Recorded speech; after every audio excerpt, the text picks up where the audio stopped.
Okay.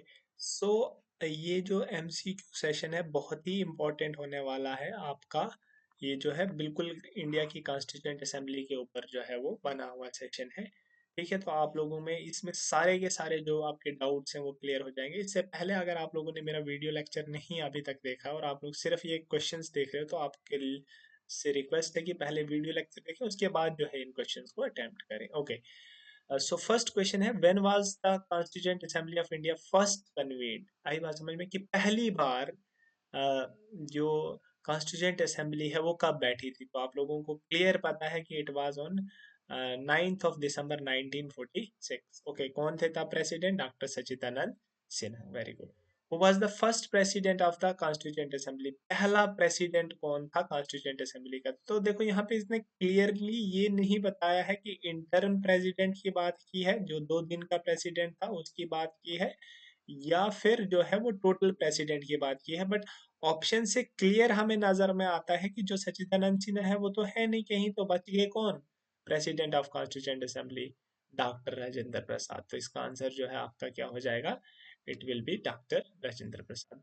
Next is, how many members did the original constituent assembly have when it first convened? जब पहली बार constituent assembly बैठी तो उसमें कितने मेंबर्स थे? तो मैंने आप लोगों को बताया था कि कॉन्स्टिट्यूएंट असेंबली जब बैठी तो कॉन्स्टिट्यूएंट असेंबली को प्रिंसली स्टेट्स ने क्या कर दिया था? प्रिंसली स्टेट्स ने इसको बायकॉट कर दिया था। ठीक है, और प्रिंसली स्टेट्स की कितनी सीट्स थी? 93। टोटल सीट कितनी थी? 389। अच्छा, ब्रिटिश की कितनी सीट्स थी? 292 +4 फॉर, वेरी गुड, आ गया याद में, 296 फॉर हाई कमिश्नर सीट्स। आई बात समझ में? This were for governor provinces.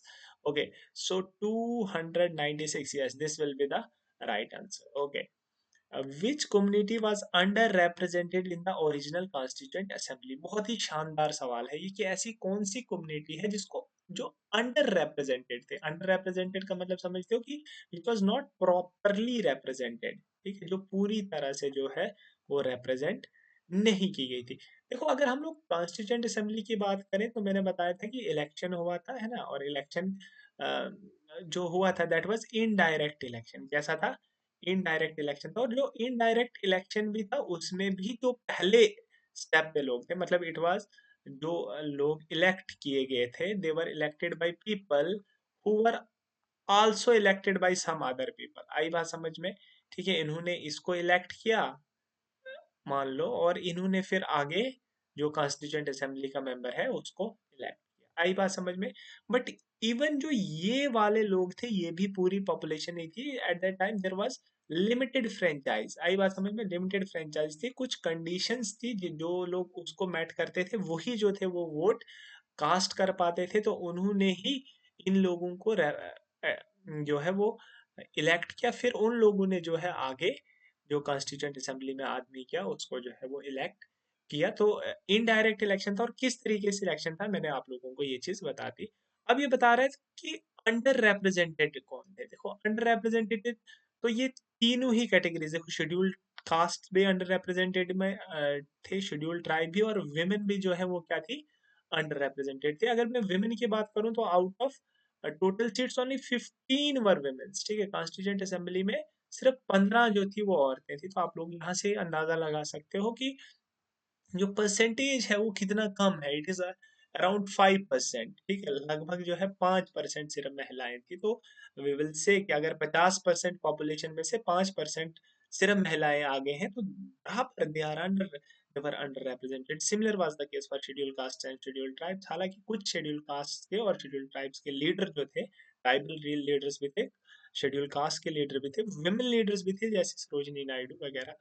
But हम लोग फिर भी ये मानेंगे कि yes, all these three communities they were under represented in the original constitution. Okay, who introduced the objective resolution? अभी बताया ऑब्जेक्टिव रेजोल्यूशन जो है वो किसने इंट्रोड्यूस किया था? जवाहरलाल नेहरू ने। कब किया था? डेट पूछ ले। इट वाज 13 दिसंबर 1900 कितना?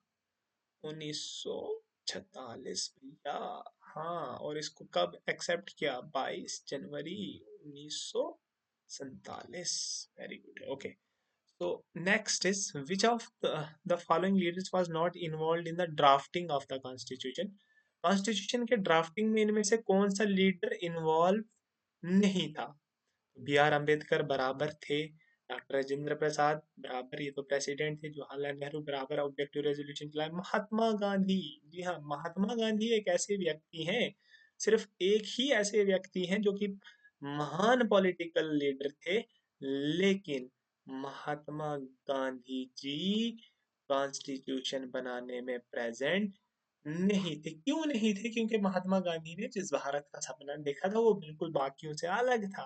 वो नहीं चाहते थे कि रूल रेगुलेशन, वो पूरा जो जैसे विलेज फंक्शन करते हैं ना, कि वैसी जो थी वो सोच थी। बिल्कुल अब एकदम सेल्फ रूल होना चाहिए, लोग अपना डिसीजन खुद लेने चाहिए, जैसे गांव में होता था। ठीक है, तो इसलिए he was not very happy in drafting a constitution for the India. Okay, next is when was the constitution of the India adopted by the constituent assembly? Adopt कब हुआ है? तो देखो दो डेट्स हैं जो आपको इम्पोर्टेंट है, एक है 26 जनवरी 1950 बराबर, ये इम्पोर्टेंट डेट है क्योंकि आपको पता है इस दिन हम लोग रिपब्लिक डे जो है मनाते हैं। 9 दिसंबर, तो ये तो नहीं है, ये पहले कॉन्स्टिट्यूएंट असेंबली जिस दिन मिली उस दिन की डेट है।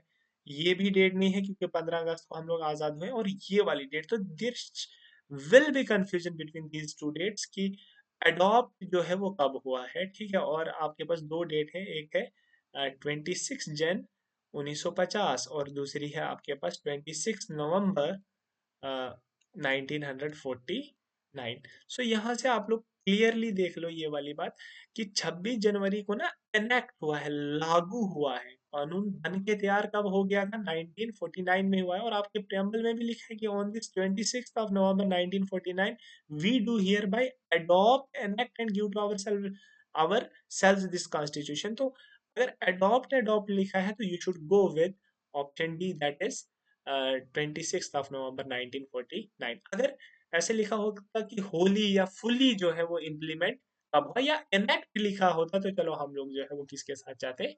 26 जनवरी 1950 के साथ जाते। तो correct answer should B November 26, 1949। Okay. Next question. What was the main objective of the Constituent Assembly? Constituent Assembly का main जो objective था वो क्या था? To prepare a constitution for independent India। बराबर constituent बनाना ही तो था Constituent Assembly का काम। To oversee trade policies, to control taxation, to draft the 5 year planning। Obviously option A is the answer. Very simple question. Who had the role of a constitutional advisor to the Constituent Assembly? Very important सवाल। देखो क्या पूछा है आपको, constitutional adviser पूछा है। Constitutional adviser जो थे आपके, उनका नाम है बी एन राव। क्या नाम है? बी एन राव जो थे, he was the constitutional adviser. तो आंसर बी जो है that will be the correct answer. आई बात समझ में? आइडिया ऑफ कॉन्स्टिट्यूशन किसने दिया था? He was M N Roy, Mahendra Nath Roy. आई बात समझ में? He is Bengal Narsingh Rai. Okay, next question. Which model did constituent assembly adopt while creating the Indian constitution framework? सवाल है कि इंडियन कॉन्स्टिट्यूशन को बनाते समय कौन सा मॉडल जो है वो कॉन्स्टिट्यूएंट असेंबली ने अडॉप्ट किया? American model, British Westminster model, Australian model, या फिर सोवियत मॉडल? तो देखो अगर मैं इंडिया के कॉन्स्टिट्यूशन की बात करूं, तो क्योंकि आप लोगों ने देखा है कि इंडिया ने जो अपने फीचर्स हैं, India has borrowed it from almost all the democratic countries across the world. पूरी वर्ल्ड से उन्होंने लिए हैं, तो इंडिया का जो मॉडल है it should be hybrid model. ठीक है, वो हाइब्रिड मॉडल है। हम लोग किसी भी एक मॉडल की तरफ जो है वो नहीं जाएंगे, बट क्योंकि चार ऑप्शन है और हाइब्रिड कहीं पे ऑप्शन है नहीं, तो इन चार में से जो है most probable answer that is the British Westminster model. क्योंकि आप लोगों को पता है कि ब्रिटिश में भी ब्रिटेन में भी क्या है, पार्लियामेंट्री फॉर्म ऑफ गवर्नमेंट है, और इंडिया में भी same parliamentary form of government है। जो पीएम है वो हेड यहाँ पे भी है, और पीएम ही वहां पे भी जो है वो क्या रहता है, हेड होता है। अमेरिकन मॉडल में जो है प्रेसिडेंट का जो है वो हेड होता है, तो वो इंडिया में नहीं है। हालांकि प्रेसिडेंट हेड है, but he worked on the aid and advice of prime minister only. Australian and Soviet model, हालांकि हम लोगों ने यहाँ से भी कुछ फीचर्स बोरो किए हैं, बट इंडिया की जो इंडिया चलता है, इंडिया की जो कॉन्स्टिट्यूशन है, it is not that much based on Australian and Soviet model. So the answer should be the best British Westminsters. Okay, option B is the right answer. Okay. Next is how many sessions did the Constituent Assembly hold during its entire period of drafting the Constitution? कितने sessions जो है वो constituent assembly ने hold किए थे? तो आप लोगों को याद रखना है 11 सेशंस, ठीक है। 11 सेशंस जो थे वो आपके 2 साल 11 महीने और 18 दिन, ठीक है। इस टाइम इतना टाइम लगा था, 2 साल 11 महीने 18 दिन, और इसमें कॉन्स्टिट्यूएंट असेंबली ने 11 सेशंस जो थे वो अटेंड किए थे या होल्ड किए थे। Okay. Next is which of the following was the key factor influencing the drafting of the constitution? इनमें से कौन सा फैक्टर है जिसकी वजह से हमने कॉन्स्टिट्यूशन बनाया, या जिसकी वजह से हमने कॉन्स्टिट्यूशन हमारा बना? इन्फ्लुएंस किसने किया है कॉन्स्टिट्यूशन बनाने के लिए?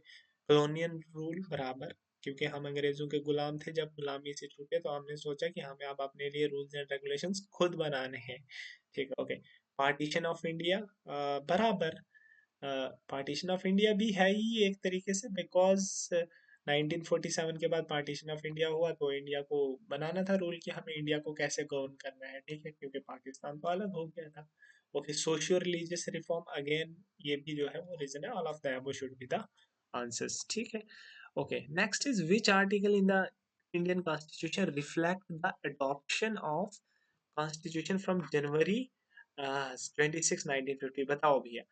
आप लोगों ने ये तो पढ़ लिया कि हम लोग जो है वो अडॉप्ट एनेक्ट करेंगे कब, 26 जनवरी 1950 पे, पर ये किस आर्टिकल में लिखा हुआ है? तो ये लिखा हुआ है आपके आर्टिकल 395 में। आपने पढ़ा होगा कि जो आपका कॉन्स्टिट्यूशन फाइनली पहला जो कॉन्स्टिट्यूशन तैयार हुआ, ठीक है, जो 26 नवंबर 1949 को, उसमें 395 क्या थे? आर्टिकल्स थे। दो चीजें और होती हैं, एक होते हैं शेड्यूल और दूसरे होते हैं पार्ट। कितने शेड्यूल? 8 शेड्यूल। कितने part?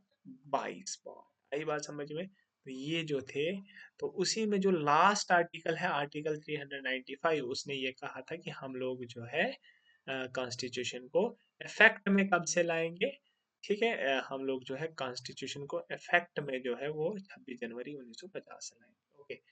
How many members ultimately signed the constitution on January this? Okay. तो कितने लोगों ने साइन किया था ये भी याद रखना आपको। 284 मेंबर्स जो थे जिन्होंने कॉन्स्टिट्यूशन को जो है वो साइन किया था। Okay. Who served as the chairman of the drafting committee? बहुत आसान सवाल है। ड्राफ्टिंग कमेटी के चेयरमैन B.R. अम्बेडकर। बहुत बेसिक सवाल है ना। फादर ऑफ कॉन्स्टिट्यूशन भी जिन्हें कहते हैं। What was the primary structure adopted from the British system into Indian constitution? British से हमने हिंदुस्तान के कॉन्स्टिट्यूशन में क्या डाला? पार्लियामेंट्री डेमोक्रेसी, है ना, क्योंकि पार्लियामेंट्री फॉर्म ऑफ गवर्नमेंट ही कहाँ पे है? ब्रिटेन में है। Okay. Which type of electoral system was adopted during the constituent assembly deliberations? ठीक है। तो इट मतलब जब कॉन्स्टिट्यूंट असेंबली मिलती थी तो उस टाइम में कैसा जो सिस्टम था वो अपनाया गया था? It was first past the system, मतलब जिसको ज्यादा वोट, और वही जो है वो उसी रूल को हम लोग मानेंगे। क्लियर है? Okay. Next is which constitutional feature was included to protect minority rights? Minority rights को प्रोटेक्ट करने के लिए क्या क्या है? फंडामेंटल राइट्स है, डीपीएस भी है बराबर, directive principle of state policy भी है, रिजर्व्ड कॉन्स्टिट्यूंसीज है बराबर, ये भी आपके माइनॉरिटीज के राइट्स को प्रोटेक्ट करती है। Answer should be all of the above. Which of the following was a major challenge for the Constituent Assembly during its deliberations? ठीक है, जब Constituent Assembly मिलती थी उस दौरान क्या चैलेंजेस थे? The integration of princely states बराबर एक बहुत बड़ा चैलेंज था। यहाँ पे आपके जो सरदार पटेल थे, है ना, सरदार पटेल, इनका बहुत बड़ा योगदान है। He is also known as the iron man of India. आई बात समझ में? इनका यूनिफिकेशन में बहुत बड़ा रोल था और ये बहुत बड़ी चैलेंज थी। द पार्टीशन क्राइसिस बराबर, ये भी एक बहुत बड़ा चैलेंज था। सोशियो इकोनॉमिक इनइक्वालिटीज जो उस समय पर प्रेसिस्ट करती हैं, आज भी हैं, वो सोशियो इकोनॉमिक इनइक्वालिटीज भी जो थी, they were major challenge. So answer should be all of the above. Okay. Who succeeded Dr. Rajendra Prasad as the first ceremonial president of India after the constitution came into effect? Okay, बता रहा है कि doctor Rajendra प्रसाद के बाद कौन president बने? Simple language में तो it was doctor S Radhakrishnan. आई बात समझ में? सर्वपल्ली राधाकृष्णन जो थे आपके सेकंड प्रेसिडेंट जो थे वो बने। क्लियर है? ओके, तो ये कुछ सवाल थे जो बहुत ही इंपॉर्टेंट सवाल मुझे लगे इसको लेके। हालांकि अभी आप लोग सारे क्वेश्चंस के आंसर नहीं कर पाए होंगे, पर धीरे धीरे जो है आप लोग, क्योंकि हम लोग क्वेश्चंस का लेवल जो है वो हमेशा हाई रखने वाले हैं, ठीक है, जेकेपीएससी लेवल ही रखने वाले हैं, ठीक है। तो आप लोग जो है धीरे धीरे जो है आप लोग, क्योंकि जेकेपी अगर सब इंस्पेक्टर की तैयारी कर रहे हो या किसी भी जेकेएसएसबी एग्जाम की तैयारी कर रहे हो, तो आप लोगों को लेवल जो है वो हाई रखना है। वो कहते हैं ना, hope for the best but be prepared for the worst. So we are preparing for the worst, कि कुछ भी पूछ लेगा we are going to answer. Okay, so इसी में आप लोगों के लिए आगे आने वाला है नेक्स्ट लेक्चर जो है, that is going to be on the silent feature salient features of the constitution. आई बात समझ में? कॉन्स्टिट्यूशन की फीचर्स के ऊपर जो है अगला लेक्चर होगा, और जिसमें हम लोग उसके बाद जो है इंडियन कॉन्स्टिट्यूशन का प्रियम्बल भी जो है वो डिस्कस करेंगे। अभी तक अगर आप लोगों ने मिशन खाकी को ज्वाइन नहीं किया है तो वेट नहीं करें, अभी के अभी ज्वाइन करें। आई बात समझ में? मिशन खाकी आप लोगों को पता है कि जेके एसएसबी, आपका एसएससी, आपका बैंक, आपका रेलवेज, इन सारे एग्जाम्स की जो है प्रिपरेशन आप लोगों को करवा रहा है, ऑनलाइन और ऑफलाइन दोनों ही मोड्स में। आ रही है बात समझ में? ठीक है, तो वही मैंने आप लोगों को बताया है कि अगर आप जेकेपीएसआई की तैयारी कर रहे हो तो ये तारे ना, आई बात समझ में? ये जब खाकी के ऊपर तारे हैं ना, ये मिशन खाकी ही दिलाएगा तुम्हें। आप लोग कंपेयर कर सकते हो लेक्चर्स को, आप लोग देख सकते हैं कि हम लोग जो है यहाँ पे आप लोगों का एक भी सेकंड वेस्ट करने के लिए नहीं आए हैं। We are here to provide you the best content. आई बात समझ में? बेस्ट कंटेंट देने के लिए आप लोगों के पास है। और मैंने बताया आप लोगों को कि आप लोग ऑफलाइन बैच भी जो है हमारा जम्मू में कच्ची छावनी में जो है हमारा सेंटर है। आप लोग जो है मेरे नंबर पे डिस्क्रिप्शन में भी आप लोगों को मिल जाएगा, वीडियो के डिस्क्रिप्शन में भी मिल जाएगा, आप लोगों को ये चैनल के डिस्क्रिप्शन में भी मिल जाएगा। आप लोग इस नंबर पे कांटेक्ट करके रजिस्टर कर सकते हैं, और ऑफलाइन बैच भी जो है या ऑनलाइन भी पेड बैच जो है हमारा वो भी ले सकते हैं। चलो ठीक है, तो बाकी जो आपका परम धर्म है वो तो निभाना ही है, जो आपको लाइक करना है, जो आपको शेयर करना है बाकी एस्पिरेंट्स के साथ। चलो ठीक है, मिलते हैं नेक्स्ट वीडियो में। तब तक के लिए keep preparing, keep your moral high, आई बात समझ में? कीप योर जोश हाई, और अच्छे से प्रिपेयर करें। और हम लोग एक्सपेक्ट करते हैं, हम लोग दुआ करते हैं, आशा करते हैं कि आप लोग इस बार जो है सिलेक्शन लेके रहेंगे। Okay, thank you so so much for being so patient and kind to watch the lecture throughout. Thank you, and we'll meet you again. Thank you. Goodbye. Thank you. Thank you. Thank you. Thank you so, so, so much.